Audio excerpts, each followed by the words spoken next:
Hello ನಮಸ್ಕಾರ ದೇವರು. ನೀವು ನೋಡ್ತಾ ಇದ್ದೀರಾ, ದಯವಿಟ್ಟು ಗಮನಿಸಿ ಯೂಟ್ಯೂಬ್ ಚಾನಲ್ನ. ನೀವೇನಾದರೂ ಫಸ್ಟ್ ಟೈಮ್ ನಮ್ಮ ಚಾನಲ್ಗೆ ವಿಸಿಟ್ ಮಾಡಿದರೆ ತಪ್ಪದೆ ಸಬ್ಸ್ಕ್ರೈಬ್ ಮಾಡ್ಕೊಳ್ಳಿ ಅಂತ ಹೇಳ್ತಾ, ನಾವು ಇವತ್ತು ನಿಮ್ಮನ್ನು ಎಲ್ಲಿ ಕರ್ಕೊಂಡು ಹೋಗ್ತಿದ್ದೀವಿ ಅಂತ ನಿಮಗೆ ಈಗಾಗಲೇ ಗೊತ್ತಾಗಿರುತ್ತೆ ಅನ್ಕೋತೀನಿ. ಹೌದು ಗುರುವೆ, ನಾವು ಇವತ್ತು ಹೋಗ್ತಾ ಇರೋದು ಮಂದಾರಗಿರಿ ಹಿಲ್ಸ್ಗೆ. ಇದು ಬೆಂಗಳೂರಿನಿಂದ ಸುಮಾರು 60 ಕಿಲೋಮೀಟರ್, ದಾಬಸ್ಪೇಟೆಯಿಂದ 15 ಕಿಲೋಮೀಟರ್, ತುಮಕೂರಿಂದ ಕೇವಲ 10 ಕಿಲೋಮೀಟರ್ ದೂರದಲ್ಲಿರೋ ಈ ಮಂದಾರಗಿರಿ ಬೆಟ್ಟಕ್ಕೆ ನೀವೇನಾದರೂ ಬರಬೇಕಂದ್ರೆ ಬೆಂಗಳೂರಿಂದ ಬಸ್ ಹಿಡ್ಕೊಂಡು ಬಂದು ತುಮಕೂರಿಗೆ ಅಲ್ಲಿಂದ ಬರ್ಬೋದು. ಟ್ರೈನಲ್ಲಿ ಏನಾದರೂ ಬರ್ತೀನಿ ಅಂದರೆ ಹಿರೇಹಳ್ಳಿ ಸ್ಟೇಷನ್ಗೆ ಬಂದು ಅಲ್ಲಿಂದ ಆಟೋ ಸಿಗುತ್ತೆ, ಅಲ್ಲಿಂದ ಬೇಕಾದರೂ ಬರ್ಬೋದು.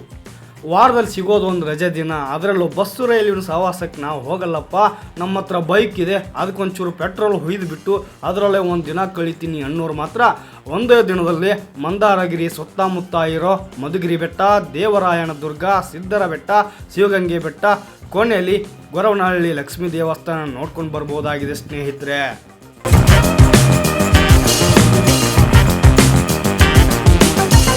ಬೆಂಗಳೂರಿಂದ ಸರಿಸುಮಾರು 1.5 ಗಂಟೆ ಪ್ರಯಾಣದ ನಂತರ ನಾವು ಬಂದು ತಲುಪಿದ್ದು ಮಂದಾರಗಿರಿ ಹಿಲ್ಸ್. ಬೆಟ್ಟದ ದೂರದಲ್ಲಿಯೇ ವಾಹನಗಳಿಗೆ ಪಾರ್ಕಿಂಗ್ ವ್ಯವಸ್ಥೆ ಇರುತ್ತೆ.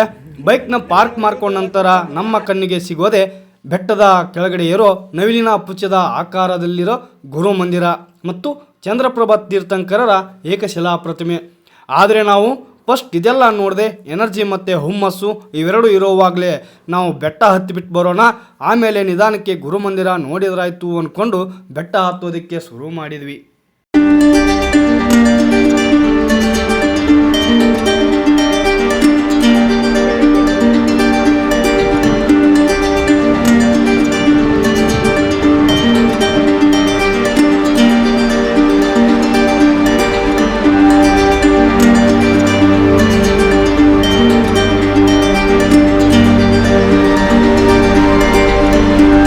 ಮಂದಾರಗಿರಿ ಬೆಟ್ಟದ ವಿಶೇಷತೆ ಬಗ್ಗೆ ನೋಡ್ತಾ ಹೋದರೆ, ಏಕಶಿಲಾ ಬೆಟ್ಟವಾಗಿರುವ ಇದನ್ನು ಪಂಡಿತಹಳ್ಳಿ ಮತ್ತು ಬಸದಿ ಬೆಟ್ಟವೆಂದು ಕರೆಯುತ್ತಾರೆ. ಇದು ಪ್ರಾಚೀನ ಜೈನ ಕ್ಷೇತ್ರವಾಗಿದ್ದು ಹತ್ತಲು 450 ಮೆಟ್ಟಿಲುಗಳಿವೆ. ಬೆಟ್ಟದ ಮೇಲ್ಭಾಗದಲ್ಲಿ ಜೀನಾಲಯಗಳು, ಮಾನಸ್ತಂಭ, ಶಿಲಾಶಾಸನ ಮತ್ತು ಜೈನ ಶಿಲ್ಪಗಳಿವೆ. 2 ಚಂದ್ರನಾಥ ಬಸದಿಯು ಉಳಿದೆರಡು ಸುಪಾರ್ಶ್ವನಾಥ ಮತ್ತು ಪಾರ್ಶ್ವನಾಥ ತೀರ್ಥಂಕರ ಬಸದಿಗಳಾಗಿವೆ. ಚಂದ್ರನಾಥ ಬಸದಿಯು ಗಂಗರ ಕಾಲದಾಗಿದ್ದು ಹೊಯ್ಸಳರ ಕಾಲದಲ್ಲಿ ಸೇರ್ಪಡೆಗಳೊಂದಿಗೆ ವಿಸ್ತಾರಗೊಂಡಿದೆ. ಚಂದ್ರನಾಥ ತೀರ್ಥಂಕರ ಬಸದಿಯು ನವರಂಗದ ಛಾವಣಿ ಮತ್ತು ಮಧ್ಯದಲ್ಲಿ ಸರ್ಪದ ಶಿಲ್ಪ ಕೆತ್ತನೆ ಇದೆ. ದಕ್ಷಿಣದ ಬಂಡೆಯೊಂದರಲ್ಲಿ ಗೊಮ್ಮಟನ ಮೂರ್ತಿಯನ್ನು ಕೆತ್ತಲಾಗಿದೆ. ಈ ಪ್ರದೇಶವನ್ನು ದಿವ್ಯತೀರ್ಥ ಎಂದು ಕರೆಯಲಾಗುತ್ತದೆ. ಶಿಥಿಲವಾಗಿದ್ದ ಬಸದಿಗಳನ್ನು ಇತ್ತೀಚೆಗೆ ಜೈನ ಸಮಾಜದವರು ಜೀರ್ಣೋದ್ಧಾರ ಮಾಡಿದ್ದಾರೆ. ಬನ್ನಿಯಾಗಿದ್ದರೆ ಈ ಒಂದು ಮಂದಾರಗಿರಿ ಬೆಟ್ಟದ ತುತ್ತತುದಿಯಲ್ಲಿ ಏನಿದೆ ಎನ್ನುವುದನ್ನು ಈಗ ನೋಡ್ತಾ ಹೋಗೋಣ.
ಈ ಮಂದಾರಗಿರಿ ಬೆಟ್ಟದ ಅಕ್ಕಪಕ್ಕದಲ್ಲಿಯೇ ಮೈದಾಳ ಕೆರೆ ಮತ್ತು ಪದ್ಮಾವತಿ ಕೆರೆಗಳು ಕಾಣಸಿಗುತ್ತವೆ.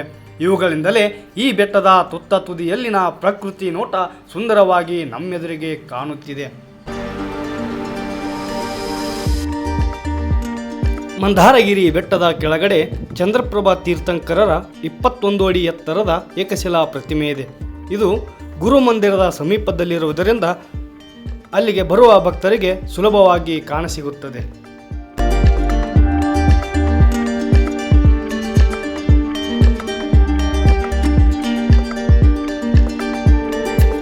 ಮಂದಾರಗಿರಿ ಪರ್ವತದಲ್ಲಿರುವ ಶ್ರೀ ಜ್ವಾಲಮಾಲಿನಿ ಮಂದಿರ ಇದು.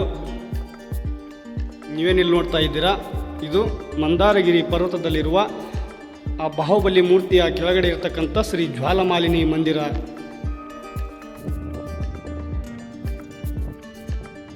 ಮಂದಾರಗಿರಿ ಬೆಟ್ಟದ ತಪ್ಪಲಿನಲ್ಲಿ ಜೈನ ಆಚಾರ್ಯರಾದ ಶಾಂತಿ ಸಾಗರರಿಗೆ ಸಮರ್ಪಿತವಾದ ಒಂದು ದೇವಾಲಯವಿದೆ.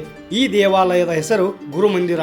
ಇದು ಸುಮಾರು 81 ಅಡಿ ಎತ್ತರದಲ್ಲಿದ್ದು, ಈ ಒಂದು ದೇವಾಲಯ ಜೈನ ಸನ್ಯಾಸಿಗಳು, ದಿಗಂಬರ ಸನ್ಯಾಸಿಗಳು ಬಳಸುತ್ತಿದ್ದ ಪಿಂಚಿ ಅಥವಾ ನವಿಲು ಗರಿಗಳ ಬೀಸಣಿಗೆಯನ್ನು ಹೋಲುವ ರೀತಿಯಲ್ಲಿ ಈ ಒಂದು ದೇವಾಲಯವನ್ನು ರಚಿಸಲಾಗಿದೆ.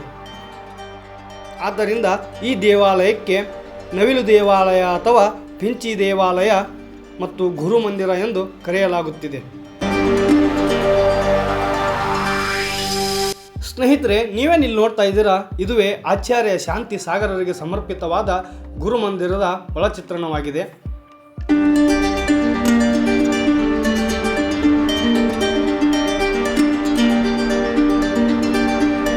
ದೇವರು ಇದಾಗಿತ್ತು ಮಂದಾರಗಿರಿ ಬೆಟ್ಟದ ಸಂಪೂರ್ಣ ಮಾಹಿತಿ. ನಿಮ್ಗೇನಾದರೂ ನಾನು ಕೂಡ ಮಾಹಿತಿ ಇಷ್ಟ ಆದರೆ ಒಂದು ಲೈಕ್ ಕೊಡಿ.